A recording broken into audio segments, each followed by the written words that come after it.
This podcast is meant for general health information and is not meant to override any medical advice. All questions will be screened and not contain any personal information. If you want a private consultation, contact us via positivechoice.org, or you can contact your provider directly. Thank you and enjoy the episode. Hello, and welcome to the Positive Choice Wellness Podcast. My name is Melanie. I'm an exercise physiologist and nutritionist. My name is Kimberly, and I'm a registered dietitian. And we have back with us again today, Frankie Krygsman. Welcome back. Woo-hoo. Thank you. Thanks for having me again. Absolutely. And you are a lifestyle educator, certified personal trainer, certified life coach, and certified behavior change specialist, which is a lot of things. Yeah, what are you not? Just kidding. I'm not a realtor. I'll tell you that. Oh, that's just the next step, you know? Yeah. That's my next certification, I guess. Okay. Well, hey, welcome back. We're glad to have you again. Super exciting. Yes. Can't say you're a new hire anymore. You've been here long enough that you're just a hire now. So, hey. You are normal. Welcome. Yeah. Normal. I'm a normie. Oh, boy. That's not what I meant. You're extraordinary. Pick on Kimberly. Let's go. Okay. Well, I thought it'd be kind of nice to start with something just to, just share a little bit. Like, what brings you joy today? Kimberly, you want to share what brings you some joy today? I knew I was going to go first. Of course you were. The first thing that popped into my mind was my breakfast. Like, I made time to sit down and make a nice breakfast, which I don't always do. It's more grab and go for me. Mm-hmm. So I'd be lying if I said that did not stick out in my brain as something that brought me joy. Oh, what'd you make? I love that. I stinking love breakfast. I just made some fancy-ish toast with some nice bread I got and some scrambled eggs and veggies. What made the toast fancy? Well, don't judge me, but it's pumpkin. I like pumpkin, okay? Did you add pumpkin spice? I super did not know, but it was enough in the bread for me. Okay. Frankie, what brings you joy today? What about you? That's a good question. Woke up about 20 minutes before my alarm went off, which is always a win. Start off the day right. Means I feel like I'm in sync with my circadian rhythm. Mm-hmm. But you know what? I'll do you one even better. My kiddo Bella, which is a black lab mix, she wasn't doing too hot yesterday. Aww. She threw up. She wasn't feeling good. So I got her some canned pumpkin for her stomach because that thing was rumbling all over. Pumpkin. And then yeah. Oh yeah. It's a theme today. Okay. Oh, it sure is. Okay. I gave her some yesterday, a couple times throughout the day. This morning she woke up and just was going crazy around the house. As soon as I opened my door for my room, she was just flying around. I was like, oh, good. She's better again. Good crazy self. Oh, I love to hear that. All right. What brought me joy today? Oh, so with my house, we either can park in the garage or park on the street. So of course I was like, I'll be nice and let my husband park in the garage.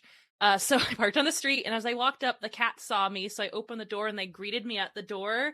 Like the cat ran across the top of the couch, like, hi. And I was like, oh, they love me. They have emotions. So that was a wonderful part of my day, is being greeted by cats. So that is always a good thing. Yeah. Yeah. It's like they aren't void of emotion. They just can't show it. So, it's a good feeling when a cat likes you, which is uncommon. True. So, That's when you know you've made it, when a cat likes you. Yeah. Oh, yeah. Yes. Well, I guess we should get into business now, huh? So I am really excited because I know nothing about this. So this is really cool. So Frankie here is going to talk to us about Yin Yoga. Oh, yeah. Yeah. Yin Yoga it's wow. Another certification, right? Yeah. Yeah, that's right. That's right. Well, I guess before I get into Yin Yoga, let me just explain how I got into Yin Yoga? For sure. I want to know that. Yeah, no.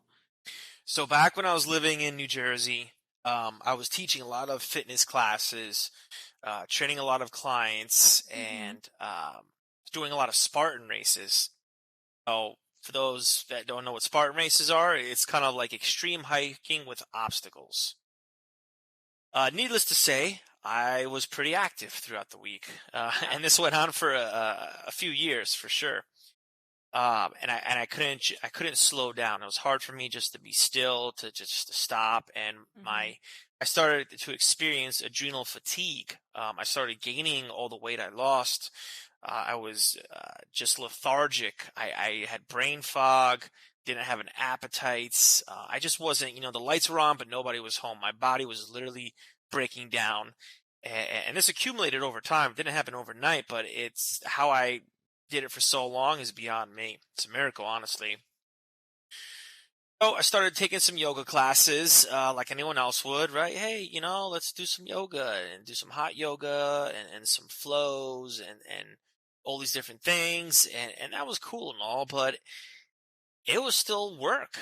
My muscles were still tired, especially hot yoga. I felt like I was stretching in like a sauna, so I was sweating a lot. I was lightheaded walking out of there. I mean, I've seen people pass out in that class. So I was like, this isn't really helping me rest. This isn't it. And then I tried a class one day. It was called Yin Yoga. And it was very restorative, the instructor told me. I was like, oh, I mean, I could use a little restoring myself here. Okay, let's see if this is mumbo jumbo's all about. So I took the class, and it was phenomenal. It was the first time I felt my body and my mind actually slow down, to be present in the moment, where I wasn't thinking about the next thing I had to do, the next class I had to teach, the next person I had to train, or all the things I did prior in the day. Like, it just helped me to be still. Not to mention, I felt super lucid and flexible after that as well. So I was so fascinated by Yin Yoga, I kept taking the class, and needless to say, I got certified with Yin Yoga level 1, got even more attached to it. I'm like, feed me more, more, feed more, and then I got level 2 certified, and then I got level 3 certified, all by the same instructor. She was kind of like my mentor. Wow. Okay. Cool. So yeah, so that's how I kind of got into to Yin Yoga. That's awesome. Yeah, that's really cool. Yeah, so because I'd never even heard of it. So I was like, how would you even get into something that I've never heard of, Yeah, I mean, when a lot of people talk about yoga, it's the traditional yoga class. You go through a flow or a vinyasa, or things like that, or like hot box yoga or stuff like, where it's just like, or what was that, the one guy, Bikram yoga, which kind of made that very popular with the sweaty yoga, essentially. Yeah, that's like, I knew that because of a friend who was also certified in Bikram yoga, so I was familiar with that aspect. But like, yeah, I guess I'm not a yogi technically. I don't frequent classes as often as I would like to, and so therefore my knowledge is like, very limited. Yeah. But so that's how I got into Yin Yoga, and ever since that, I've been teaching classes. Not so much now, presently, but after I got certified, I was teaching a class I kind of formulated on my own. I called it R&R, which stands for Recover and Reggae, which I would go through the Yin Yoga poses, or asanas as we call them, and I would play reggae music. Oh. And it was right by the pool where I was working, and so everyone loved it. I mean, I had some days I had 50 people, other days I had 100 people in the class, all surrounding the pool. Wow. Oh, that's super neat. And it was a vibe, honestly. The reggae music, the relaxation, the benefits of the Yin Yoga itself, plus the sound of water trickling in the background, helped a lot of people. And it's just I should have kept doing it when I moved out to the West Coast, but global pandemic happened, and then everything just kind of got flipped upside down. Yeah, you say doing yoga by a pool. I'm like, that sounds like a San Diego thing. I've ever heard that. Yeah. It really does. It really does. Yeah.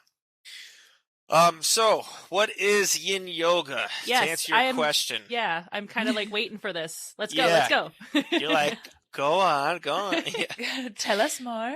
So Yin Yoga, also known as Tao Yoga, is a yielding, passive, meditative practice that complements the other half of yoga. Meaning, yoga flows, that would be the yang. Yin yoga, that would be the yin. Okay. Interesting. Now, That's on a neat. physical perspective, you could say, okay, well, one is focused on the fight or flights. The other one is focused on the other nervous system, the parasympathetic nervous system, which is your rest and digest. That is what yin yoga focuses on anatomically. Yeah. Not only that, it also helps you with your brain waves. So your brain goes through certain frequencies throughout the day, depending on what you're doing, how many tasks you're trying to manage at once. When you do yin yoga and you get into that meditative states, it helps you get into a theta state with your brain waves. Theta state is very calming. It's very relaxing. Other known as, if you ever heard of when you're in the flow or you're in the zone, you kind of lose track of time. You don't know if it's speeding up or slowing down. You're just dialed into what you're doing. You're present. That's what theta state is all about. It's your most creative state. It's your most relaxing state. And you're very, very just in tune with yourself at that moment. Oh, wow, that's awesome. Yeah, that's the kind of yoga I like. yeah. Because I feel like my life is chaos, and so that sounds like it's right up my alley. Oh yeah. So what you do in a yin yoga class versus a regular yoga class is you're utilizing your body weight and gravity to essentially ease bones away from bones. That way your tissues that bind them are stressed or tracked in, which in static holding positions, versus the difference between when you're doing regular exercises or yoga classes where you're using your muscles through repetitive movements. No, that makes sense. Funny enough, I just had a discussion about like static versus dynamic stretching today. So I was like, oh, static stretching? Wow. I just talked about that. Oh, yes. For those who are unfamiliar, static is like you hold the stretch for a long time. That's the static versus which I wouldn't call yoga necessarily dynamic stretching, but dynamic's like, if you're watching the Olympics and the swimmers like slapping their backs with their arms across their chest, that's dynamic stretching, or soccer players swaying a leg or something. Yeah. I always think of static stretching as the kind that we're like, and then you like hold your breath. Yeah. For me, anyway. That's such a great description. Yeah. I feel like when I was like 50 pounds heavier, when I used to bend over my chair to tie my shoelace, I felt like that was a static stretch because I couldn't really breathe. And then I came back up after I tied my knot. I was just like, face is all red. Yeah. Done for the day. Okay. Yeah. Good warm up. Yeah. Well, that's really cool. So I guess like another question I have would be, or I guess the first question really, aside from what it is, which I now know.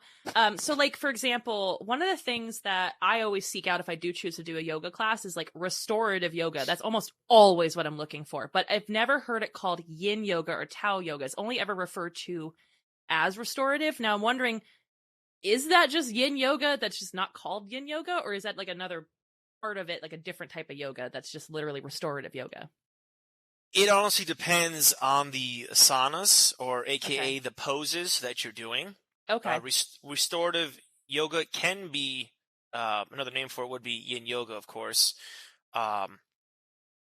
This is generated from another side of yoga called hatha yoga. Hatha yoga is very similar to yin yoga. However, to give you a example, right? If I were to be in an upward dog on the floor where my back and my spine is curved, and I'm holding myself up with my arms, that's considered hatha yoga because I'm stressing my muscles. My muscles are going to get tired from holding that position. So you're working against gravity, really?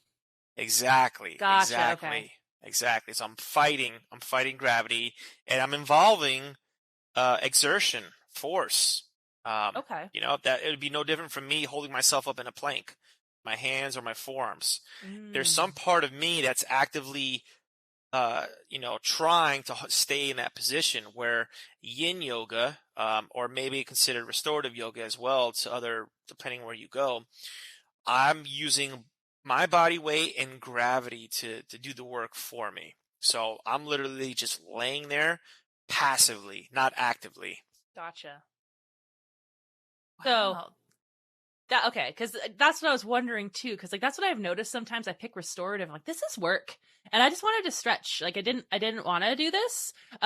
So okay, good to know. Now I can look up Yin Yoga if I'm looking for yoga videos online. Thank you. I have a solution to that. Oh, what a day! I think I'm gonna do that today. Thank you. Yeah. Awesome. Well, keep in mind when you do Yin Yoga, there's certain parameters that you want to follow to really get the fullness of or the benefits, if you will, of Yin Yoga to properly. I wouldn't necessarily use the word stretch, more like lengthen. Yeah. Because stretching implies that you're active. You're actively forcing yourself in a certain position. Where lengthening is just kind of creating space in your body. And a lot of that's focused around your muscle fascia. Not just your muscles, but your connective tissue. Now here's the kicker with Yin Yoga. You need to hold the pose at least a minimum of 2 minutes. Bare minimum.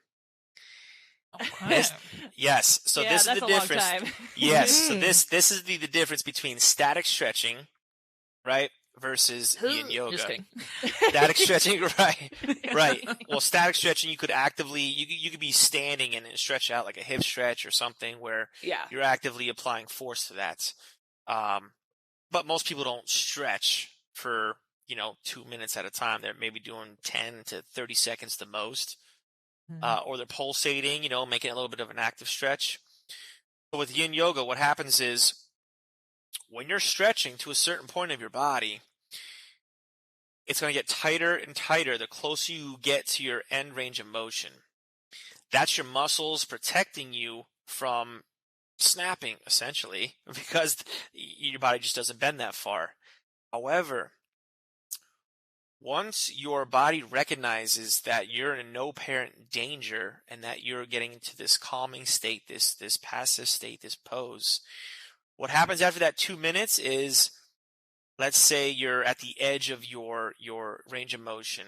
After 2 minutes, whatever that position is, as you're breathing, you'll actually fall deeper into the pose. Once you get deeper into the pose, that only happens after about 2 minutes. You go past stretching the muscle, or lengthening the muscle rather, and now you're focusing on all your connective tissue, your tendons, your ligaments. You're creating space between the bones and your joints. Might even get a little bit of tingles, right? The analogy I like to use here is kind of like when you're in that pose for that long, so it cuts off your blood circulation, depending on your hips and your shoulders or whatever part of your body you're utilizing. But it's kind of like taking a garden hose when it's on, and then you just kink it. Oh, okay. And then what happens when you open it back up? It's just rich surge of water, just flies. Same thing happens with your blood flow. Okay. Okay, cool. So is there like, I guess the first thing that comes to my mind is I've definitely seen some yoga poses that I straight up know I cannot hold for 2 minutes. Is it like, is there beginner friendly ones? Like, do you know what I'm saying? There's Like you're this saying, is like an advanced yoga practice. Honestly, my first thought when you said like hold a pose, I was like, oh my God, I've had an instructor who made me hold pigeon pose for what felt like an eternity. And I almost died. I'm still here though, so it's okay. But Yeah, good. We made it through, but still. Yes. Pigeon pose is actually a Yin Yoga pose as well. I love if that you're just stretch. collapsed.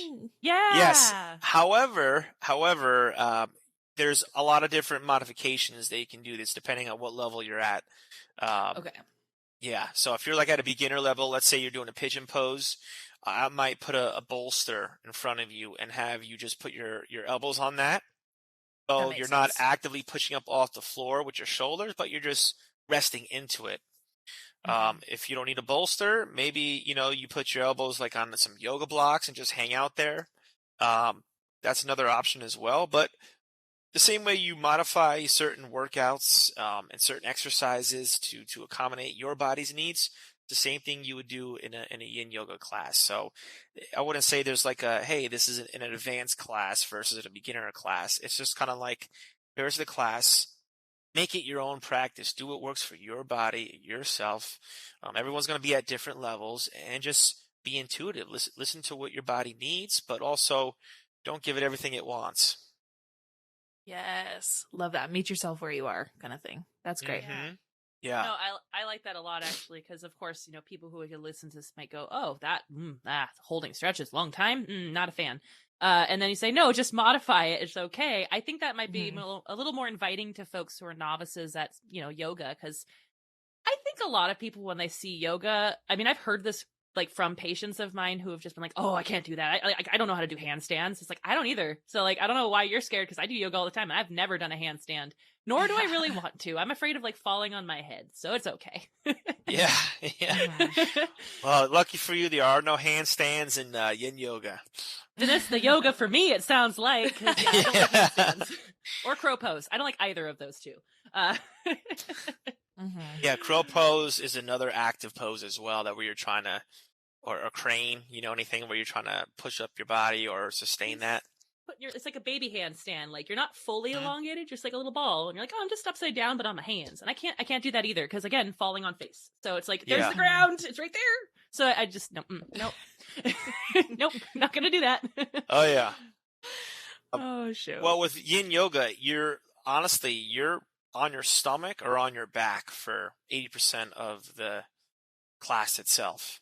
Oh, wow. Yeah, I figure there's probably not a lot of poses you can do outside of like forward folds and stuff like that with standing, since, going up is working against gravity. That's a good point.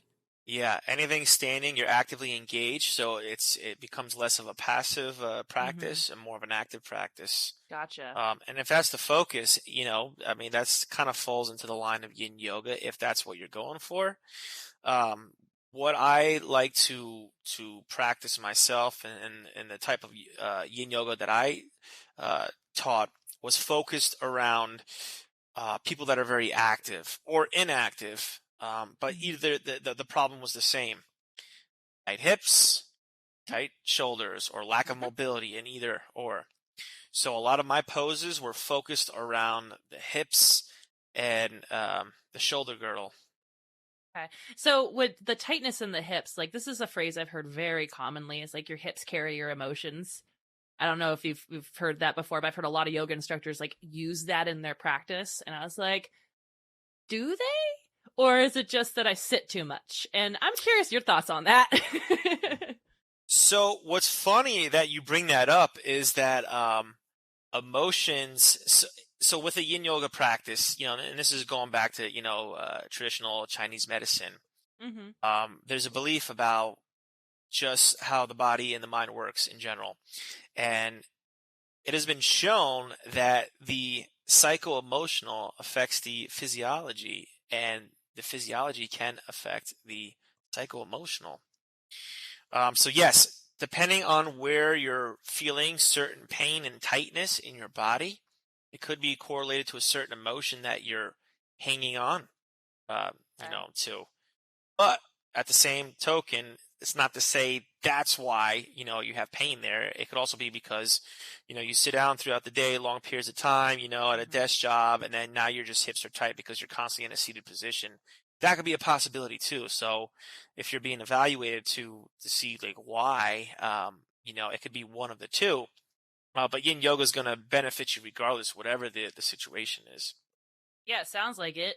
I haven't had a doubt so far. This is so cool. I mean, I knew there were various different types of practices out there. Like, I just didn't know the specifics. I don't have a certification in yoga. That's not my specialty, unfortunately. But I guess, like, for accessibility things, like, how would one find Yin Yoga? Like, because again, I've never heard of it, so I don't know, like, how they would find it outside of like this podcast or you in particular. But like, is there, like, are there YouTube videos? Like, how would we find a Yin Yoga class? I guess you could Google it. Just type in what I've seen out here in San Diego area is it's a lot of people focus on the Hatha yoga, which is a little bit more active. Yeah. But some people do apply the more of a Tao practice, which is more of the passive practice itself. I don't think I've ever seen it labeled as Yin Yoga except for one place, and I spoke to the instructor and I met her and I was just picking her brain and we were talking and stuff. So there's very few places that term it as Yin Yoga, but if you search keywords like Hatha Yoga or restorative yoga. Yeah. I figured. Again, though, it depends on where they got certified through and what actual version of Yin Yoga they've been trained in. Is it more Hatha or is it more Tao? Because they're very similar and they definitely you blend somewhere in the middle, but they both have their different sections, if you will. Okay, so like if one person was to approach an instructor, let's say at a gym for what they see as a restorative yoga class, what should they ask the instructor to determine if they were looking specifically for something within the yin realm versus the hatha realm? Like, how would they be able to ask a question like that? I would just ask the instructor, are we going to be on our feet more so today or more on our backs and stomachs? Okay. That's a simple way to ask it. I like that. Because I was like, oh, are you going to say something hard? Is it hatha or is it restorative or is it... Right. To break it down most simply, that would be the best way. I love that. I mean, if somebody asks me that, my next question, would be, well, what kind of yoga are you looking for? Like, what are you expecting? Like, what is it that you want? Other instructors just mean, Mike, that's a very specific question. But they could just be concerned with, a lot of the times people will let you know, hey, I might not be able to do all the poses because I got knee surgery last year, so don't feel offended if they usually people are very verbal about that. That's the best way to find out if the class is what you're looking for. Okay. Awesome. That's so cool. Awesome. I know, that is cool. I love that you can speak to your own experience and how it, like moving our bodies always has benefit, but I love that you could even feel like the physical difference. Like it sounded like even after just one class for you. Is that right? Yeah. It's you don't remember all the poses that you do in that first class, or at least for me, but I remember how it made me feel. And I wanted more of that. I needed more of it in my life because I was just spinning out of control. I was doing a lot. Like I was saying, I was starting to experience adrenal fatigue. I went to the doctors and, like all my levels were jacked up, all my biomarkers. And he's just like, you're out exercising, everything that you're eating and doing. Like you need to slow down. You need to take like a month off and just chill. I was like, oh, geez. And obviously, one that's very active, that's like the worst thing you could say is, hey, don't do any of that stuff. I've been there. Totally. It is not fun to hear that. And you're like, no, this is my life. So gosh, I mean, this is also a prime example of why like periodization is such an important thing in terms of training. You don't want to be doing something 100% of the time, all the time. Like you got to take time off. And I would say yoga is a great way to like take that time off while focusing on other parts of your body. Cause there are like, I get that conflict that I think a lot of people might get where it's like, but this isn't cardio or this isn't strength training. Like this isn't what I'm trying to do. And that can be so frustrating because you're like, maybe you can't do it for some reason or you're having that time off. But one way, I guess, is a cool way of approaching it. The way I think of it is like, well, it's okay to change things up from time to time. And it's just a time that we're changing things up for now. And then we'll see where we are in a month, right? Yeah. Yeah. Definitely. 100%. Yeah, that's awesome. Man, any other cool things about Yin Yoga that I haven't heard about already? Like, this is super cool. I'm sure there's a wealth of things that you could talk about. So I don't know if you guys ever heard of terms like chakras or meridians. I've heard of chakras before. Me too. Mm-hmm. It's speaking in terms of like prana or chi, or in other words, in our scientific anatomical world, energy, right? We're all made of energy. So essentially, chakras are like the energy wheels in our body. We have 7 of them, root chakra all the way up to our crown chakra. And meridians are the energy pathways to the chakras. So think of it in terms of if you ever went hiking and you saw a stream of water, and then you saw, it goes down to the water, a little, maybe like a foot waterfall down to another patch of water, and then maybe another patch of water. Starts at the top, goes all the way down to the bottom. However, I'm sure you've seen it as well, where there's so much rocks or shrubbery or stuff where that water, it gets blocked, so it can't go down. So everything underneath it is being cut off from the rest. So metaphorically speaking, this is what happens with certain meridians in our body. Okay. It gets blocked off. So what Yin Yoga poses do, again, because this is tied to the emotions, or this is tied to something on the physiological side, it opens up your meridians so it could feed the energy pathways and the blood flow to those chakras. And each chakra is associated with different emotions. So back to what you were saying earlier about, if I'm hurting in a certain area, is it like something physical or is it something emotional? Well, after a little bit evaluating and assessing, it could be emotional or it could be physical. It depends on your lifestyle, honestly. But the physical and the emotional they're connected, and people kind of like separate them. For example, if you're super stressed out, what usually happens? You get stress right up by your shoulders, right behind your neck. Then you're asking yourself, because you're not thinking that your emotions are tied to that, but you're like, you know what? Maybe I slept wrong. I got a stiff neck. I hear that all the time. Yeah. You're just stressed out. People with knee issues, right? A constant knee pain in the Yin Yoga world, that's a sign of big ego. Interesting. Okay. That is interesting. Yeah, pride and ego. Inflexibility. Why? Because if you're very prideful and you have a big ego, you are never going to bend down on your knees to worship anything higher than yourself. So your knees take the blunt force of that. So you get cloggage all around your knee joints, all in your collagenous fibers there. Now, I mean, some people believe that, some people don't. But what I can tell you, though, is I've literally seen people during a Yin Yoga practice, me teaching, other people teaching, I've seen people literally start coughing up a storm or start crying in the middle of class, or have to just get up and walk out, or they fall asleep. Oh, is someone snoring in the back? Like, oh yeah. Okay. Oh yeah. I brought my buddy to a Yin Yoga class one time, and my mentor, she was teaching, and all of a sudden I hear somebody snoring so loud, and I'm like, what? Is that my friend? Is that my buddy? And you know what it is? It's because, I mean, think about it. He just fell asleep in a room full of 20 to 30 strangers. Do you know how relaxed you have to be in order to do that? Pretty darn relaxed. Yeah.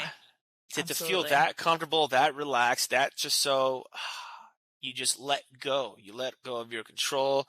You let go of your mind of thinking about the future or the past, and you just stay present in the moment. And these are normal reactions too. I have people, crying, talking about certain things. I mean, I should say also that during these classes as well, depending who the instructor is, I know for myself, I would communicate different dharmas and nidras, which are kind of like monologues. So when people are in certain poses, I'm kind of explaining why we're doing this pose and what it's going to help. Yeah. And then I tie that back to like a parable or analogy about life. So it kind of plants a seed, a new perspective in their head about a certain situation in their life. And sometimes I'm talking directly to somebody, because after class they'll come up and they're just like, you know what you said about the caterpillar and the butterfly? I knew you were talking to me directly. This is what's going on in my life. And I don't even know who they are, complete strangers, but it's just like, it's exactly what they need to hear. So them being in that pose releases those emotions if it comes to like an emotion of like grief, anger, jealousy, strife, things like that. Wow. More than physical benefits only. Exactly. Cool. It's a mind-body experience, truly. Yeah. And gosh, we don't have enough time for this. Gosh darn it. It's about that time. It's true. Oh God, it's already been 30 minutes. This is wild. Wow. Okay. It's It goes by quick. fast. Yeah. Well, you know what? I'm so thankful that you came on to talk about Yin Yoga today. That's Seriously. so cool. Now I know something. That's neat. Yeah. And that's cool Well- too, because we'll be able to point people that direction, especially, you know, now that we Yeah. know more about it. Before I would have been Now like, we- what? So We can help our clients, our patients, anyone we're working with. Like, Yes. hey, this sounds like something Yeah. that might be up your alley. And like, even though Yeah. we may be professional in our own expertise, it's at least a direction that they can take, you know? Yeah. Awesome. absolutely. Yeah. I would say the last thing to leave you with is just, I guess the best way to describe it is think of it like a sponge, you know? When people don't do a lot of movements, it's like a sponge that dries up. It's super crunchy, and if you try to move it, it breaks, right? Well, it's the same thing that happens with our body, whether it's a muscle or tendon or ligament. However, when you stretch and you do, you know, different things like Yin Yoga, you're lengthening the muscles and the ligaments and all the fibers. That's like soaking up the sponge again. So you could move without the pain. And that's honestly what I see the most of is just lack of mobility and flexibility because lack of movement, people's ends. Yeah. Fortunately, we're very sedentary. So yeah, lack of movement in general would definitely be an issue here. But yeah, well, Yeah. that's awesome. I love that sponge analogy too, actually. I was talking about like hair ties, like for women, because like, oh yeah, everyone knows what hair ties do, you know? Oh yeah, that's a good one too. Yeah. I mean, I would say like, you know, a lot of people may not get it, but it's whatever. But anyways, well, thank you again for coming on today, Frankie. Glad you were here. Yes, thank you. Thanks for everyone who's- having me. Yeah. And then for everyone who's listening, make sure you like, share, subscribe, comment below if you're watching this on YouTube.